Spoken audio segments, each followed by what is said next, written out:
was via Zoom from Dubai. Good morning, Dr. Akitayo, and welcome again to the show. Good morning. How are you today? I'm very well. A happy new year to you. I think that should be in order. Yes, Happy New Year. It's gonna Happy. be a great year. It's going to be a great year. Why did you start on that optimism? Well, I'm an entrepreneur. We're incurable optimist. Uh, are all entrepreneurs Yeah. incurable optimists? Yes. I mean, Despite what the happens, whole concept of entrepreneurship is always finding a way where there's no way, right? Creating value in the midst of challenges, looking for opportunities, and that's really what entrepreneurship is about. So. okay, I'm positive about this year. you're positive. Okay, let's start this conversation and talking about. I know you are embarking your foundation. You have a foundation, a $5 million 5-year fund, support for 1,000 MSMEs. Why did you Mm. establish this fund? I'm really curious to know that. Well, again, first of all is that the foundation has existed for 15 years. It started as a program for orphans. We used to visit the orphanage home, organize events. Then later we started bursary, where we've given over 5,000 kids bursary to pay their tuition fee. And we've been doing that. Then COVID came and we saw the impact on businesses. So we decided to, it was just a small scale project, I think every month we're giving away ₦1 million to entrepreneurs. Sometimes one entrepreneur gets the ₦1 million from 2020. Then we felt it's time to structure it better and make it something more robust. And then how do we then fund it? We have a project Vision 2035 where we're going to be building 25,000 houses. We've launched the 1,000 part of it.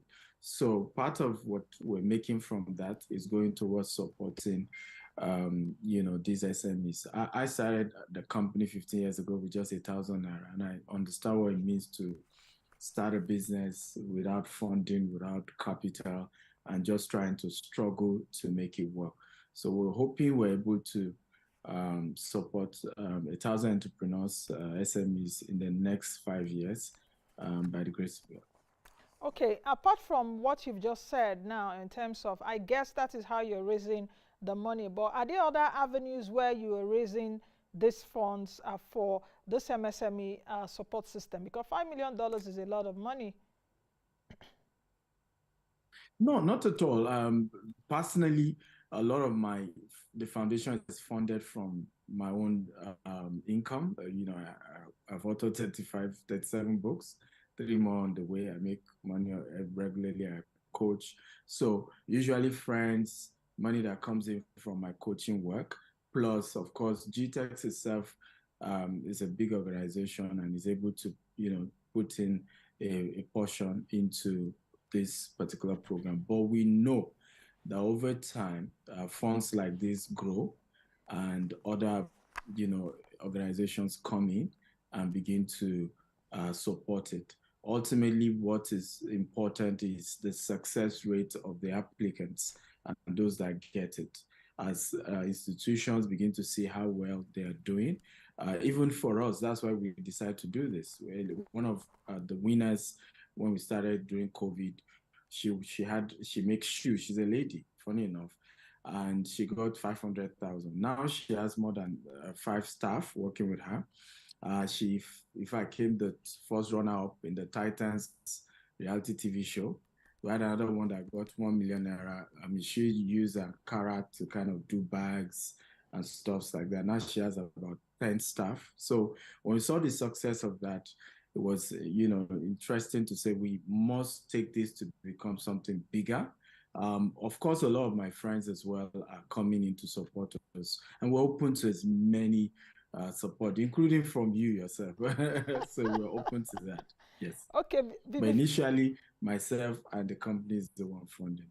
Okay, I will take a look at that. But before I go on to your to the next question concerning what you're doing, since you've directed it at me, I'm also involved in giving grants. At least I've been doing it now for the past 4 to 5 years to businesses. But I really want to, yes, I really want to ask you this question, which is, do you think that entrepreneurs value grants? Because sometimes when you give businesses grants, some you will just take off. Some see it also as free money. That has also been my experience in the last few years. So I'm sharing experience, from one that does grants to another person that does grants. So how do you you understand what Yeah, I so mean? So do they what's unique appreciate it about because this it's also one coming is from my that pocket?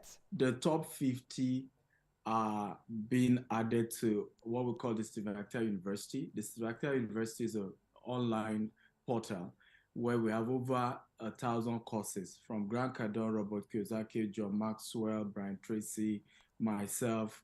We different programs that they're able to write tests and even get certificates in. We're also supporting them personally. Some of them who don't have maybe office representation, they can use some of our offices. We have 7 offices in Nigeria, 4 outside Nigeria as well. So we're not just supporting them with cash. Cash is just a part of it. There's a lot of acceleration, mentorship. It's more like an apprentice program where we're really holding. And I think that's also what's a bit unique about it, because you can just give them money. And Yeah, like you said, true, they disappear they off. You disappear. may not see many of them.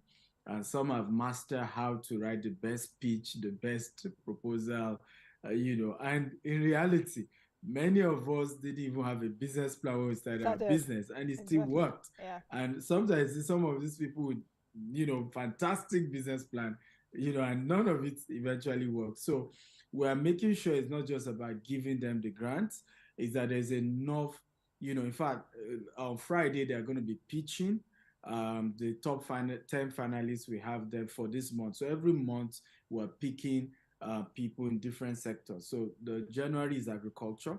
The 10 finalists will be pitching on Instagram Live.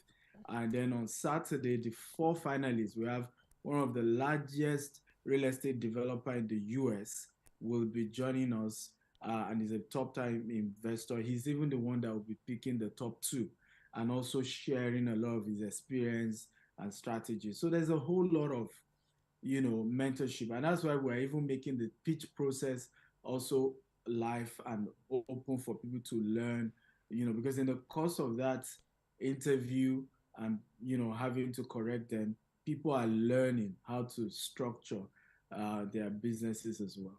Mm. Can you give me a breakdown, a percentage breakdown of how the fund will be distributed? $5 million, but how? Yes, the distribution.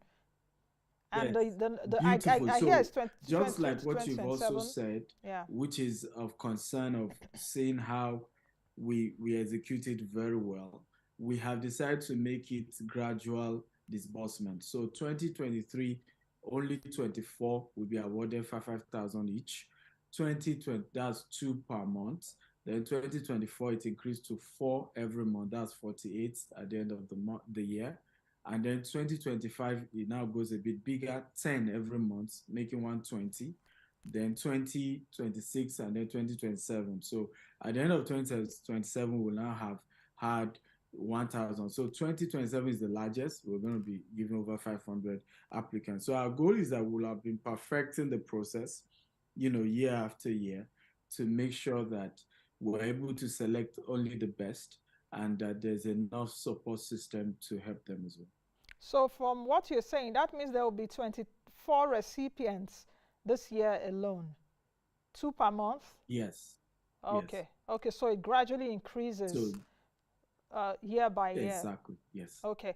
Are there some businesses you're really interested in? Like for me, I take a look at businesses like startups, development centered and all of that, new ideas, innovation. What particular things are you really looking for these businesses that will be eventually supported with grants? Very good question. So for us is that we're looking at tech, driven businesses as well as SDG. enabled businesses that are conscious of the SDG. The businesses, those are the two criteria. So we're looking at social inclusion and infrastructure grants. That will be one of the months. That's the focus for a particular month. Another month is climate change and research grants. We have the sports grants. We have the grant for waste management and environmental protection. We have the Young Artists Grants. We have the Mobile for Urban Development Grants. We have the Manufacturing Grants. We have the Research and Development Grants. And then we have the Renewable Energy Grants. And then lastly, we have the grant for African women in business. So the first one, of course, is agriculture. So 12, so every month we are focusing on different sector. Okay. Um, Still on that question, I really want to dig deeper, which is, do you have, are there, is there a cap really on the number of applicants?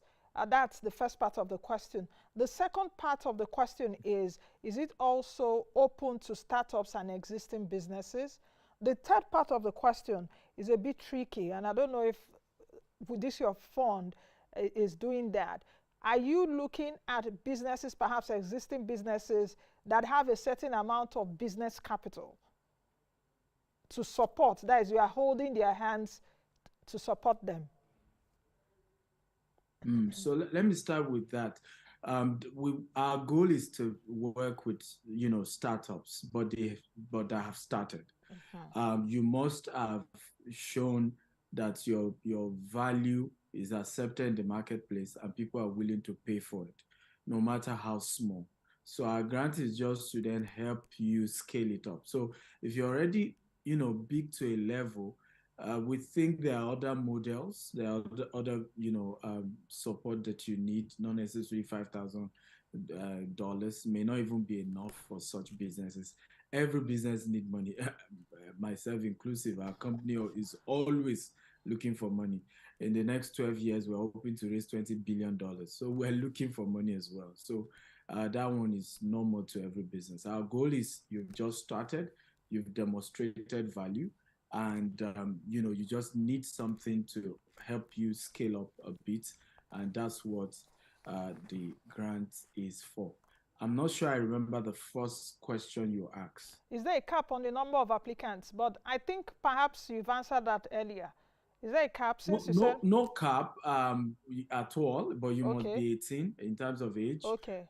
For the agriculture, we had over 1,000 applicants, about 411, meet up with the submission of CAC and in terms of their business plan.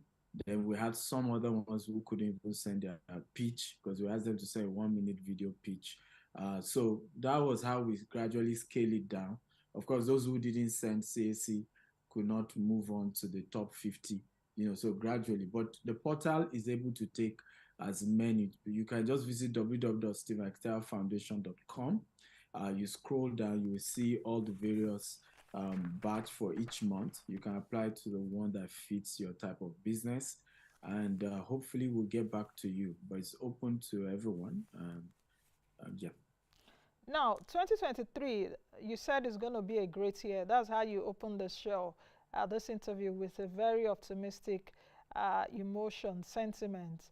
How do you think people can really improve their personal finances this year? Because I know you're also a personal finance coach. And in fact, when I started the show this year, that was last week. I started on the 9th of January, the live shows. In fact, the whole of last week, or majority of the whole of last week, I was teaching people here about personal finance. You know, you need to get yourself sorted. You need to learn. You need to unlearn a lot of things and relearn. So it's like we're operating on the same wavelength. But as a personal finance coach, how do you think that people can improve their finances this year? But very good question. I would start with safety. I mean, when you look at the data, I mean, you just even announced Microsoft also laying off 10,000 staff. Amazon has done 18,000.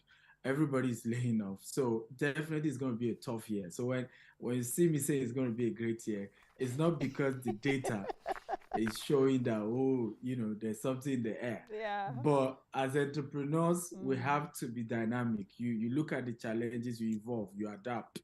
So my first advice would be, how do you provide, security measures like insurance, for example? Is important. By the way, I don't have an insurance company to sell, so I'm not marketing here. But it's important that you take, seriously, that what if I lose my job? What if my business is not bringing the kind of income it used to bring? Here in Dubai, for example, they did something fantastic. I hope Nigeria can do it, where there's a new insurance policy of just $1.47 for every employee. And what that does is that once you pay that, if you lose your job for 3 months, you will get your salary paid by the compensating company. So that way, while you're trying to get a new job, something is taking care of you. Same thing for entrepreneurs. You must structure something that can be there for you in rainy season. And there are a lot of programs that can help in this annuity insurance schemes and all of that. My second is also, particularly for entrepreneurs, is to work hard on build monetizing your own personality. One of the things I've had to do that changed my business was when I structure my life such that I don't rely on my business to take care of myself and my family anymore. So whether my company does well or not, I'm just going to be fine because I've put in structures. I've, authored 37 books, three more to be launched on my birthday, 28th of January this year. So every day I earn from Amazon, money coming in. I've monetized my content, my teachings. I have an online university. People pay $247 a month. And I think we've had almost 10,000 people pass through that. So you need to, as an entrepreneur, begin to say, how do I monetize my success and failure in business? Right? So, because some people need it. Sometimes we just assume that what we've gone through is not important. A lot of people will pay you to understand, what to understand the journey, because smart people don't learn from their own mistakes. They learn from other people's mistakes. So find a way this year.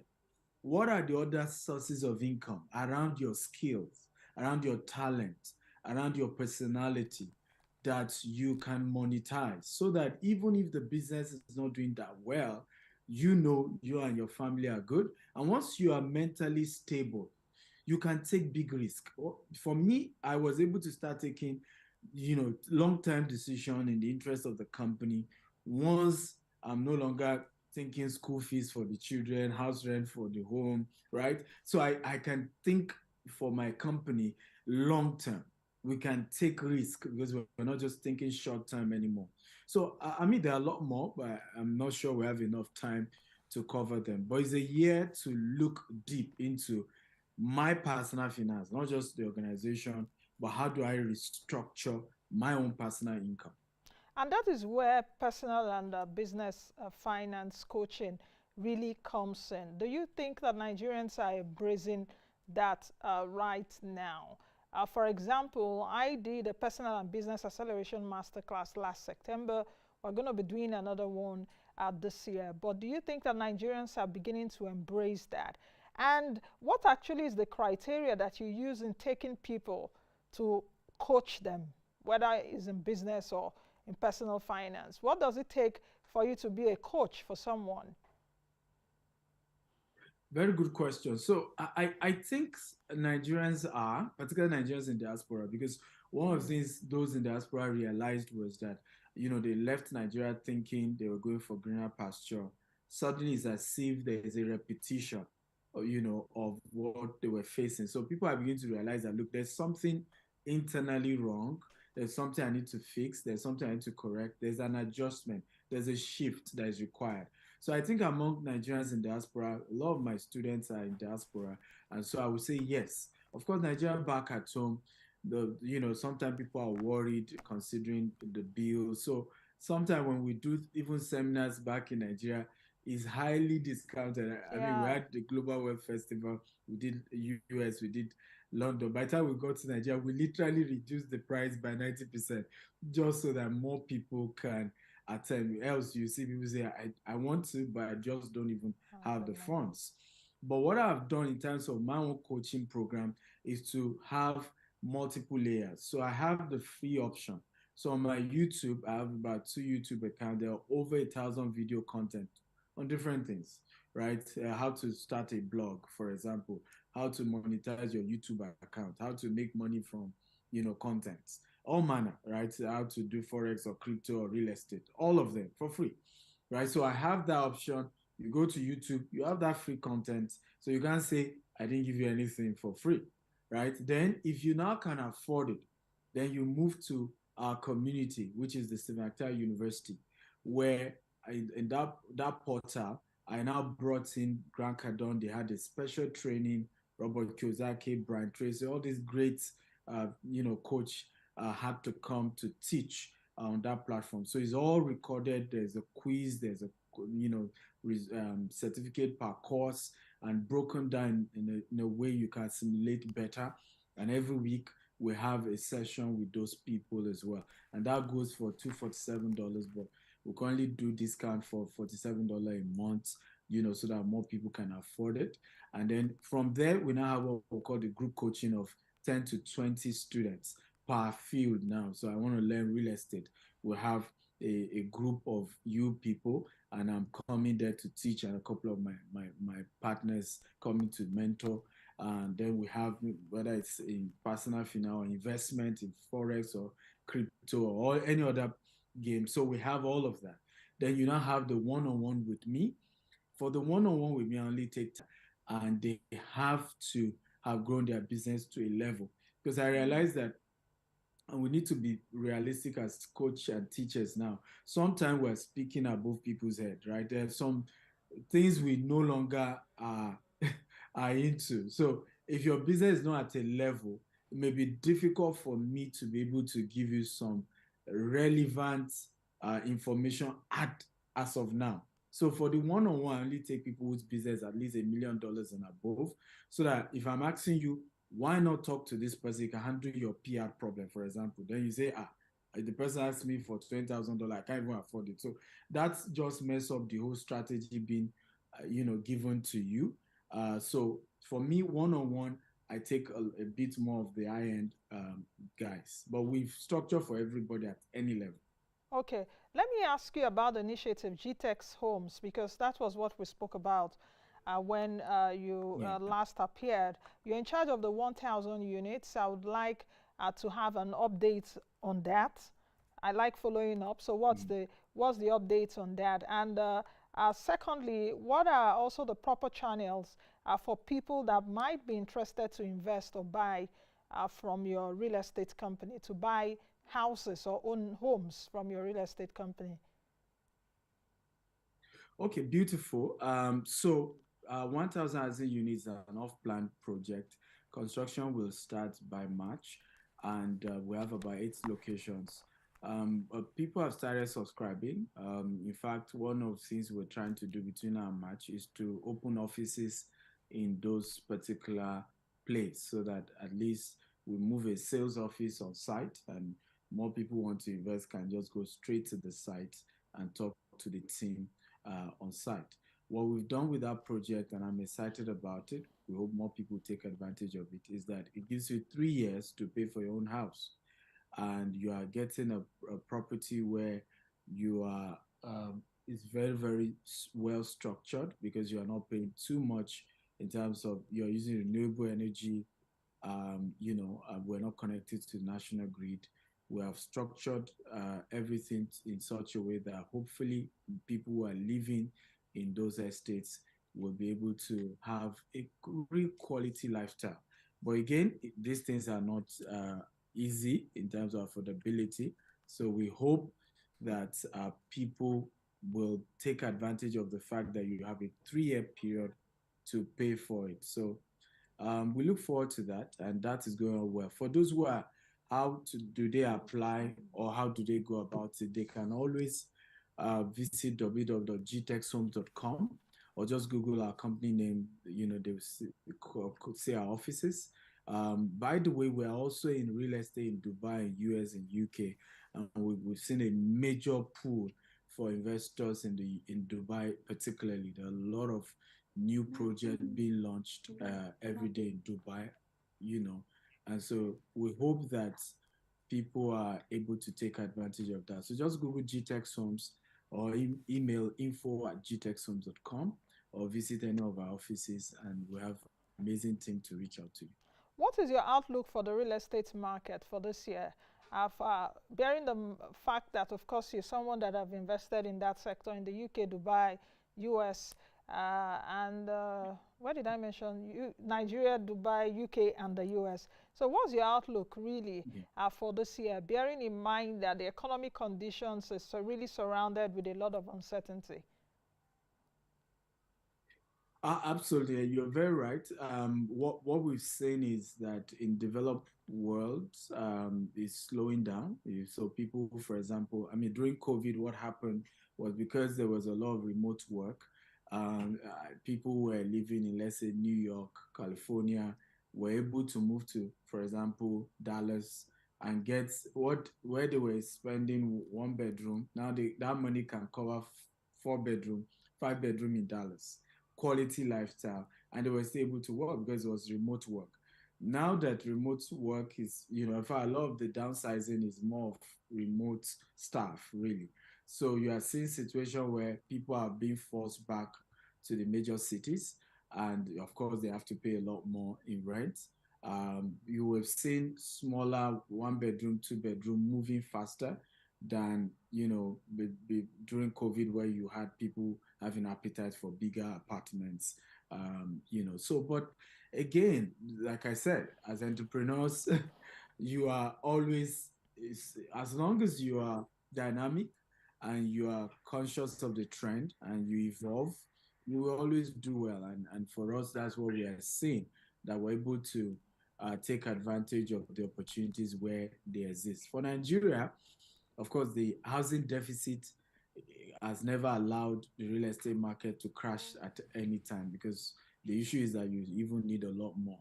What you often see in Nigeria is maybe slow down, maybe not too many people are able to buy more units because of affordability, but you will never really see crash until we hit enough housing units in Nigeria, which we have a long year to go for that. Okay, I'm just gradually looking at our time, and we have about 2 minutes or so to end this show. So let me ask you, what is your advice for employees, the 9 to 5ers, as well as advice to entrepreneurs, those that own their businesses? That's the A part of the question. The B part of the question is that we just have a few more days to the elections.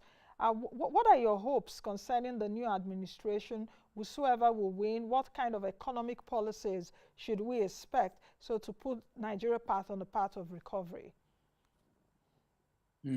So if you're an employee, my advice to you is this year, don't go for certificates, go for skill, right? Don't go for grades, go for skill. There are a lot of skills that will even pay you way better uh, this year without you having certificates. There are a lot of certification programs you do for 3 months, and you even get better job than those who have PhD in another field. So go for skills. And one of those skills you need to go for is the skill to sell. You have to be able to sell. When recession is hitting, global recession everywhere, your ability to sell becomes the indispensable skill to have. So that would be my advice. Same thing for entrepreneurs as well. Sharpen your ability to sell, sharpen your ability to convince people about the value of your product and services. As long as you understand how to, show people the benefits in your product and services, people will always invest with you. People will always come do business with you no matter what. But more importantly, as well, as an entrepreneur, be dynamic, be flexible, right? You may be shocked that this year, maybe that year, that the business you overlook, that smaller business becomes the major one, and the major one becomes the smaller one. As for election year, we hope that the right person will win. But either way, I'm very positive about the top three candidates: APC, PDP, Labour. The three of them have business exposure. they're exposed when it comes to entrepreneurship. So I expect business-friendly policies. I expect policies that are friendly to business. I think, any one of them will win. It will be definitely better than the last 8 years. I can almost take that to the bank. Okay, 1 minute Yeah. left. Let's use this 1 minute. You've always said that you used 1,000 naira to start your business. I've always been very curious to know how you came about that. 1,000 naira, yes, 1,000 naira has landed you where you are now, that you're giving $5 million in grant to people 15 years later. And $5,000, that's no Yeah. small money here in Nigeria, because at the official rate, if you're giving a business person at the official rate of 461, that should be about 2.3 million naira. And at the black market rate, 3.7 million naira dash to people. So how did you start your I business give with? you official rates. Yes, your official rate. And it's Naira equivalent Yes, we're naira giving, yes. equivalent. So how did you start your business with 1,000 naira? Very quickly. Well, I started, it was a bulk SMS business. Oh, So we used to, if I couldn't even afford my own website. So I signed up on somebody else's website. I didn't even have a laptop. I used to go to a cafe. So I signed up, and then a particular organization had a seminar. They gave me 700. I added 300 to it. So I bought 1,000 units worth of SMS. In those days, you would send us the message and the numbers. We'll go to cafe, type them, then send the SMS out to everyone. That was how I started. So before you know it, by 2015 was when we we started doing over 100 million transactions, because Chivita, PZ, banks were our clients, political parties were our clients at that point. And it was that same 2015 we then evolved into real estate again, which is why, you just have to evolve, because if you had stayed with bulk SMS, I'm not sure we'll be here. So it's wisdom to always evolve over time. thank you very much for coming. At least this is where I'm landing the plane now. We've been 30,000 above sea level, so we're landing right now, and I guess we're landing well. So thank you very much. I want to hear the updates. Let's talk soon. Thank you for always coming on the show. I wish you well. Thank you. I appreciate it. Thank you. All right, I've been speaking with Dr. Stephen Akintayo, who is the managing director at GTEX Homes and GTEX Holdings. You've heard it from him, so if you're interested, you've got to check out their website at gtexhome.com. That's the much we can take on today's edition of the program. Please join us again tomorrow. Be the best you can be and be the change that you want to see. I am Nancy Naji. Bye now.